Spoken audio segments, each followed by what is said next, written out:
muita alegria que eu retorno a essa igreja e Deus me dá uma oportunidade, outra, de pregar a palavra dele, mas com um sentimento diferente.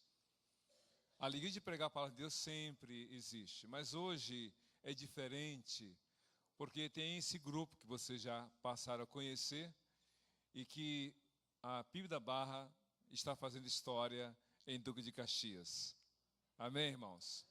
E em breve, para a glória de Deus, uma nova igreja em Duque de Caxias vai surgir para se somar às outras que lá estão, para continuarmos a realizar a obra do Senhor.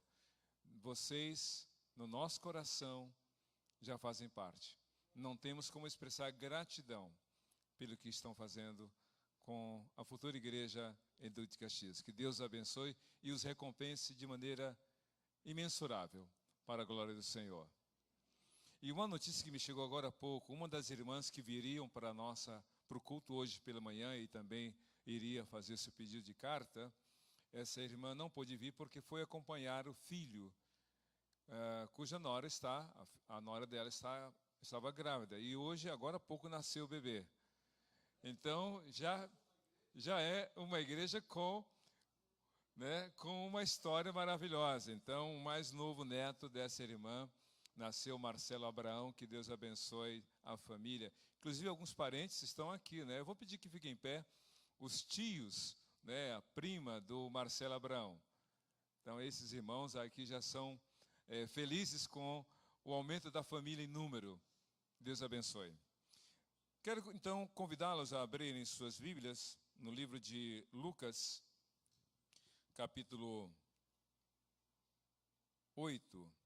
A partir do versículo 4, Lucas 8, a partir do verso 4. Diz assim a palavra do Senhor: reunindo-se uma grande multidão e vindo a Jesus, gente de várias cidades, ele contou esta parábola. O semeador saiu a semear. Enquanto lançava a semente, parte dela caiu à beira do caminho, foi pisada e as aves do céu a comeram. Parte dela caiu sobre pedras e quando germinou, as plantas secaram porque não havia umidade. Outra parte caiu entre os espinhos que cresceram com ela e sufocaram as plantas. Outra ainda caiu em boa terra, cresceu e deu boa colheita a 100 por 1. Tendo dito isso, exclamou: aquele que tem ouvidos para ouvir, ouça. Seus discípulos perguntaram-lhe o que significava aquela parábola. Ele disse: a vocês foi dado conhecimento dos mistérios do reino de Deus, mas aos outros falo por parábolas, para que vendo não vejam e ouvindo não entendam. Este é o significado da parábola. A semente é a palavra de Deus. As que caíram à beira do caminho são os que ouvem, e então vem o diabo e tira a palavra dos seus corações, para que não creiam e não sejam salvos. As que caíram sobre as pedras são os que recebem a palavra com alegria, quando a ouvem, mas não têm raiz. Creem durante algum tempo, mas desistem na hora da aprovação. As que caíram entre os espinhos são os que ouvem, mas, ao seguirem seu caminho, são sufocados pelas preocupações, pelas riquezas e pelos prazeres desta vida, e não amadurecem. Mas as que caíram em boa terra são os que, com um coração bom e generoso, ouvem a palavra, a retêm e dão fruto com perseverança. Amém? Vamos orar outra vez. Deus, descortina os nossos olhos, como disse o salmista, para que vejamos as maravilhas da Tua palavra. Fala, ó Deus, fale ao coração de cada um de nós por ela. Nós oramos assim, em nome de Jesus. Amém. Lucas não foi apóstolo de Jesus, como os irmãos já sabem.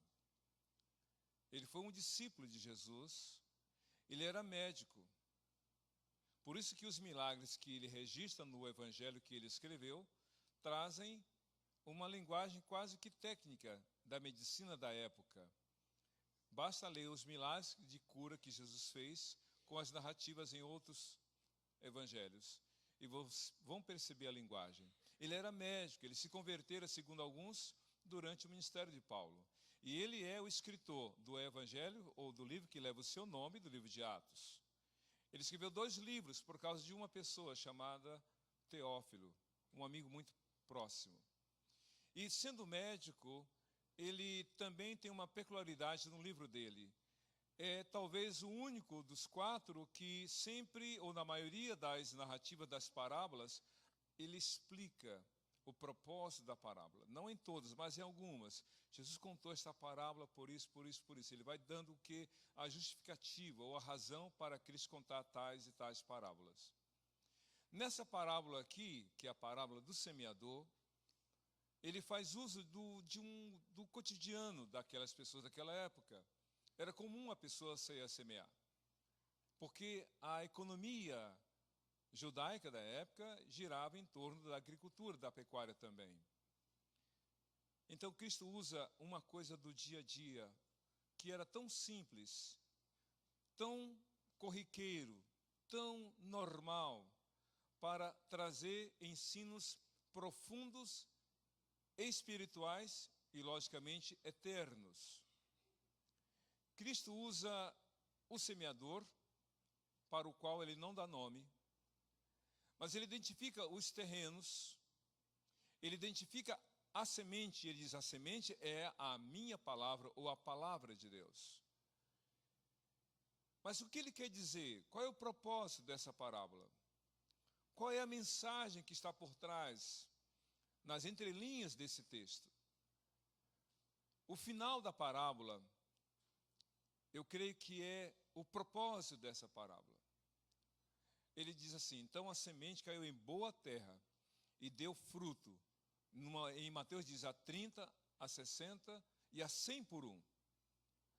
Em outras palavras, o semeador que sai de casa, que seleciona as sementes, ele tem um propósito: que essas sementes caiam na boa terra e que germine, cresça, floresça e dê frutos, e muitos frutos.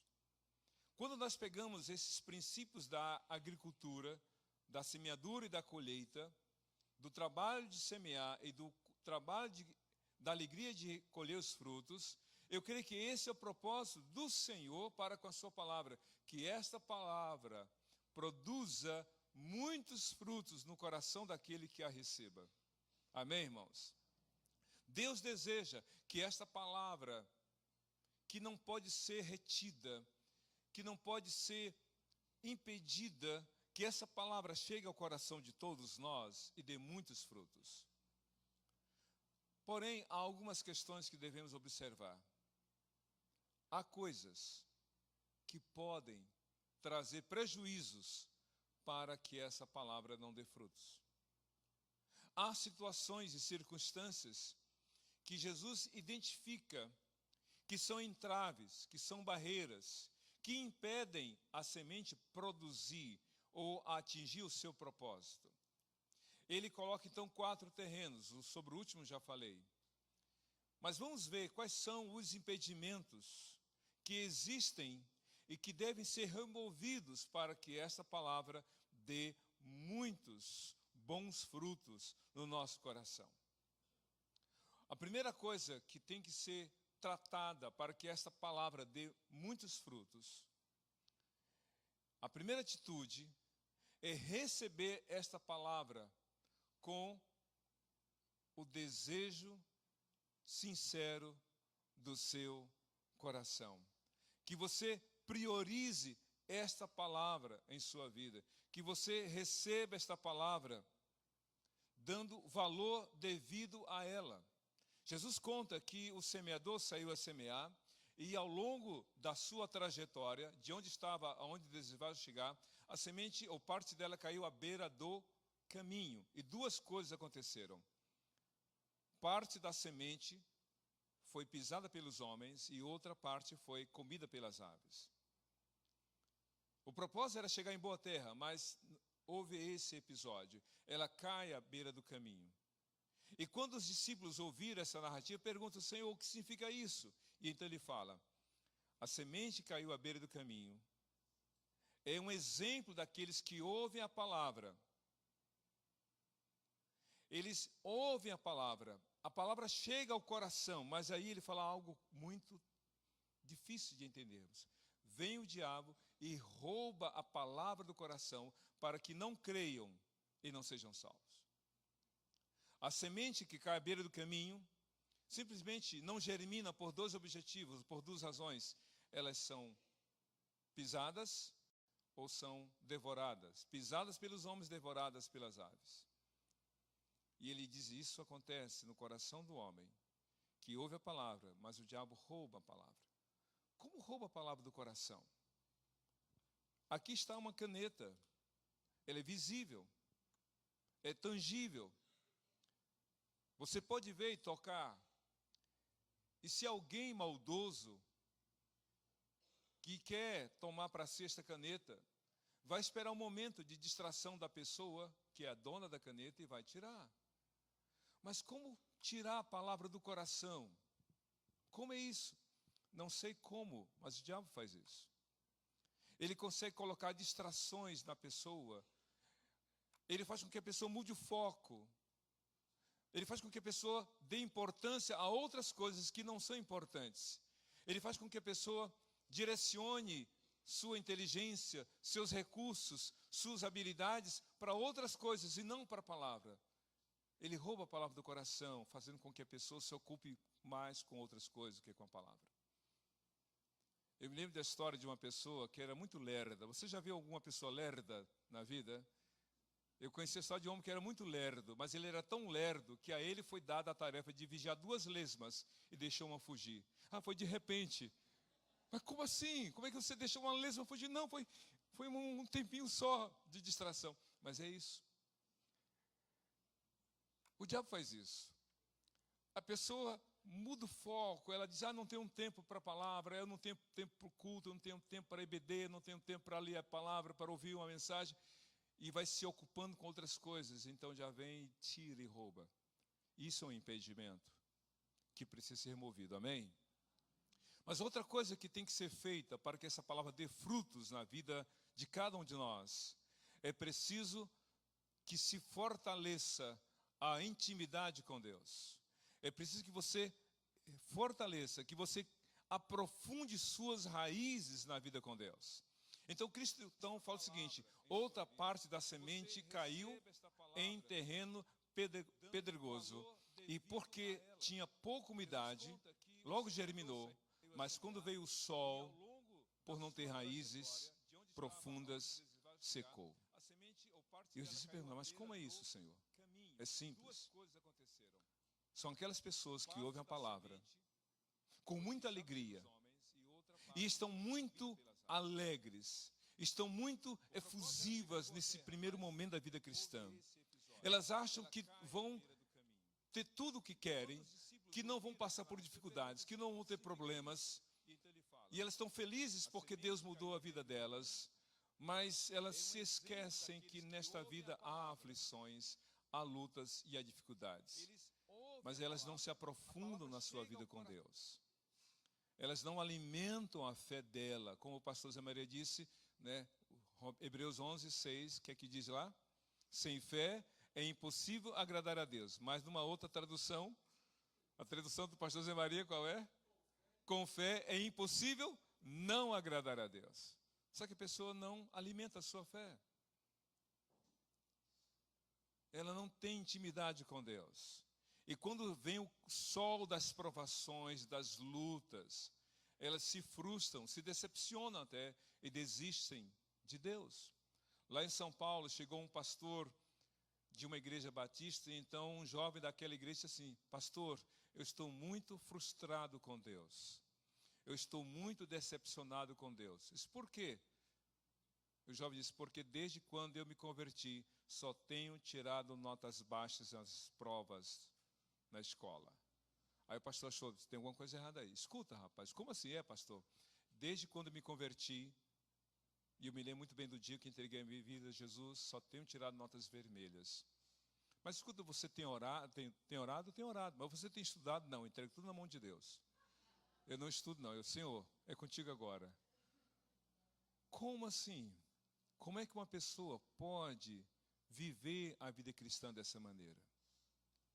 Então, às vezes, a pessoa passa por um problema, houve um não aqui, uma porta se fecha ali, uma dificuldade ela enfrenta, mas porque ela não tem profundidade na sua vida com Deus, porque ela não lê a palavra, ou porque ela se esqueceu daquele texto de João 11, João 16, 33. No mundo tereis aflições, mas tenham bom ânimo, eu venci o mundo. Pessoas que se esquecem de Romanos capítulo 8, de 31 a 39. A pessoa só lê o verso 37. O que é que diz? Mas em todas essas coisas somos mais do que vencedores. Mas aí Paulo completa. Porque nem sofrimento, nem altura, nem profundidade. E ele vai citando uma série de situações. Nem qualquer outra criatura vai nos separar do amor de Deus. Então é preciso nutrir a sua vida com Deus. Essa palavra há de dar frutos, mas é preciso nutrir a vida com Deus. Amém, meu irmão? Mas a última coisa, para que essa palavra dê resultados na sua vida, na minha vida, na nossa vida, a única coisa que deve ser tirada, o último impedimento a ser removido, é a falta de integridade diante do Senhor.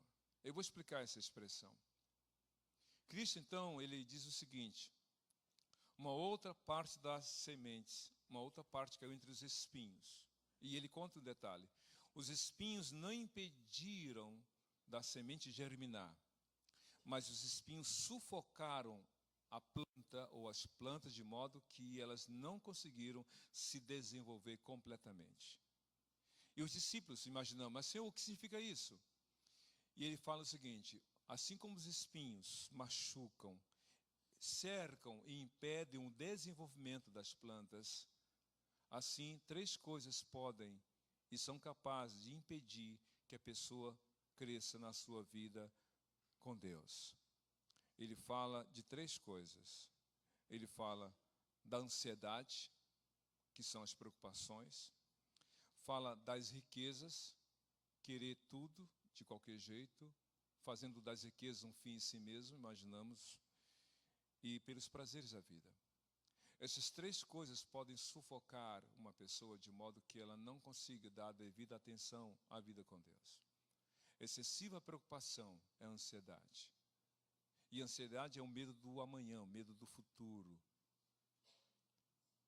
Isso sufoca. Está aqui, mas a mente está em outro lugar. É um excesso de preocupação. As riquezas. Jesus disse que as riquezas são meios de vida e não fins em si mesmos. E os prazeres da vida. É como se ele dissesse, para que essa palavra ou essa semente dê frutos na vida de uma pessoa, é preciso que essa pessoa tire essas coisas da sua vida. É preciso que ela tenha um coração integral ou de modo completo voltado para o Senhor. Senhor, eu quero confiar em Ti. Eu tenho medo, eu tenho desejos, tenho projetos, mas tudo isso eu coloco em Tuas mãos. É isso que Jesus está dizendo. Ele fala então de 4 terrenos: à beira do caminho, entre as pedras, entre os espinhos e em boa terra. Mas eu quero ressaltar o último. Ele diz o seguinte: as sementes que caíram em boa terra exemplificam aqueles que ouvem a palavra com um coração sincero e verdadeiro, com um coração sincero e generoso. Isso quer dizer que Deus tem um alvo para a sua palavra. Ele tem um propósito para a sua palavra, que ela dê resultados.